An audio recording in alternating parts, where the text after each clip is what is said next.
তুলিকার কাছে আসি।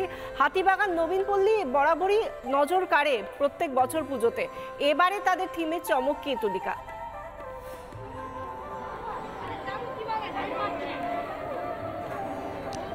দেখো, এবছরের থিমে চমক হচ্ছে এই হাতিবাগান নবীনপল্লীতে আমাদের দেশ আমাদের দুর্গা। যে সময় 1942 সালে দেশ স্বাধীন হওয়ার আগে যেরকমভাবে মেয়েরা হাজার হাজার নারীরা কারাবরণ করেছিলেন, তাদের জেল হয়েছিল, তাদের মৃত্যুবরণ করতে হয়েছিল, তারাই মূলত দুর্গা। সে কারণেই আজকের বা এবছরের থিম হিসেবে হাতিবাগান নবীনপল্লী বেছে নিয়েছে আমাদের দেশ আমাদের দুর্গা।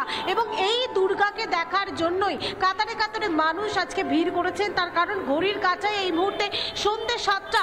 ঘড়ির সময় যতই এগোচ্ছে ততই দেখা যাচ্ছে যে এই হাতিবাগান নবীনপল্লীতে ভিড় ততই কিন্তু বাড়ছে।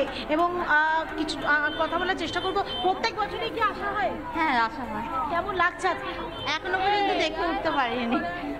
দেখতে পাচ্ছ প্রতি বছরই কিন্তু সবার সঙ্গে কথা বলা, সেই সঙ্গে একটু মণ্ডপটাও দেখাও আমাদের, আমরা একটু প্রতিমাও দেখার স্বাদটা মেটাই। যারা আমরা বেরোতে পারছি না তুলিকা, তারা এখান থেকেই যাতে মণ্ডপ এবং প্রতিমা দেখার সুযোগ পায়, সেই সুযোগটা যদি একটু তোমার সঙ্গে যিনি ভিডিও জার্নালিস্ট আছে তিনি করে দেন, এবং সেই সঙ্গে তুমি যদি বাকিদের সঙ্গে কথা বলো।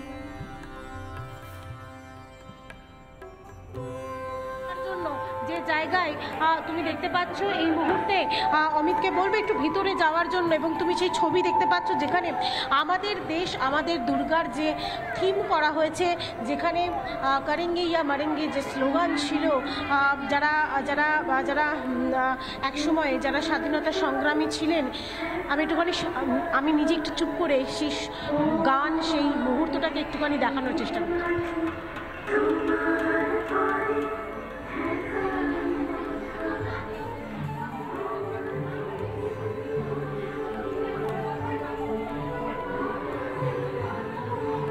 হাতিবাগান নবীনপল্লীর পুজো দেখছি আমরা, আমাদের এক একটা জায়গা থেকে এক একটা ছবি উঠে আসছে এবং সেই সঙ্গে নতুন ভাবনা, নতুন থিমের চমক। এর পাশাপাশি আমরা দমদমের কাছে, দমদমের বেদিয়াপাড়া, সেখান থেকে আমাদের প্রতিনিধি আনন্দমোহন রয়েছেন, তার সঙ্গেও কথা বলবো।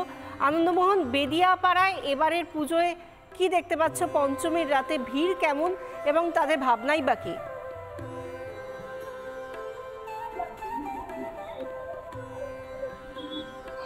একেবারে বিশাখা তোমায় বলে দিয়েছে, আমি মনে হচ্ছে আমি পাকিস্তানে রয়েছি, কারণ পাকিস্তানে অবস্থিত হিংলাজ মাতার যে মন্দির রয়েছে সেইটা থিম করেছেন দক্ষিণ বেদিয়াপাড়া দুর্গোৎসব কমিটি, যা দুর্গাপূজা আয়োজকরা।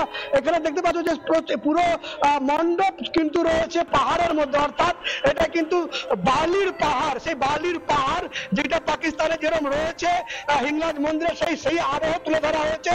প্রচুর মানুষ ইতিমধ্যে পঞ্চমী সন্ধ্যা, প্রচুর মানুষ আসতে শুরু করেছে।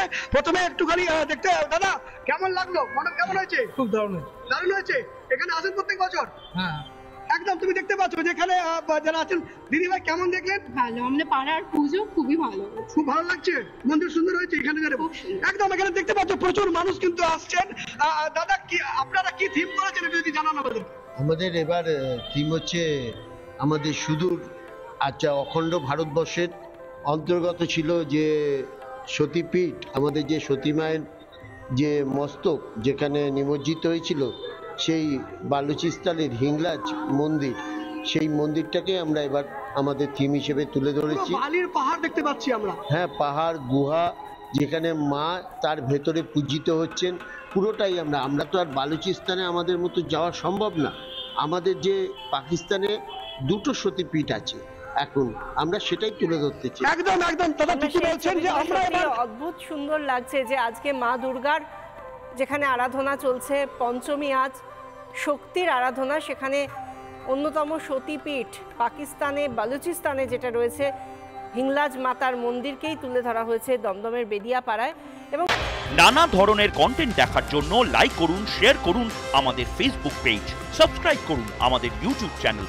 পাশাপাশি অন্যান্য ব্রেকিং নিউজের জন্য অবশ্যই চোখ রাখুন রিপাবলিক বাংলায়।